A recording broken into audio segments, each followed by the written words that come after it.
ক 1 নম্বৰ উত্তৰ লিখা ক আগৰ দিনৰ 3বিধ বাচন বৰ্তনৰ নাম লিখা উত্তৰ বানবাতি বানকাঁহী আৰু কলহ খ নম্বৰ প্ৰশ্ন শিৱসাগৰত থকা 3টা কীৰ্তিচিহ্নৰ নাম লিখা উত্তৰ ৰংঘৰ তলাতল ঘৰ কাৰেংঘৰ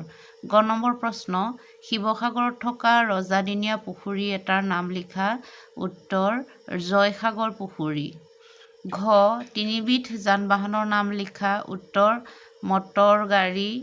ৰেলগাড়ী উৰাজাহাজ 2 নম্বৰ আগৰ দিনত মানুহে কিদৰে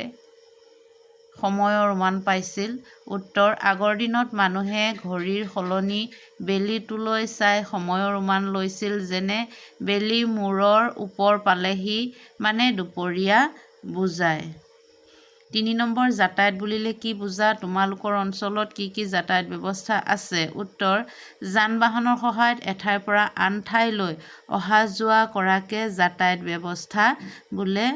আমাৰ অঞ্চলত ৰিক্সা ই-ৰিক্সা অটো বাছ আদি যাতায়াতৰ ব্যৱস্থা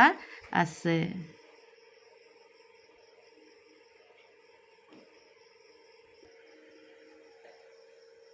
ইয়াৰ পিছত 5 নম্বৰ ক অংশৰ লগত খ অংশ মিলোৱা মই এনেধৰণে কিতাপতে ক অংশৰ লগত খ অংশ আস্তানি মিলাই দিছোঁ ক অংশত নাও আছে নাও খ অংশৰ লগত মিলিব জলপথ উৰাজাহাজ খ অংশত আছে আকাশী পথ তাৰ লগত মিলিব ৰেলগাড়ী আছে ক অংশত আৰু খ অংশত আছে ৰেলপথ আৰু ক অংশত ঘোঁৰাগাড়ী আছে খ অংশত হ'ব আলিবাট ঠিক এনেধৰণে মই মিলাই দিছোঁ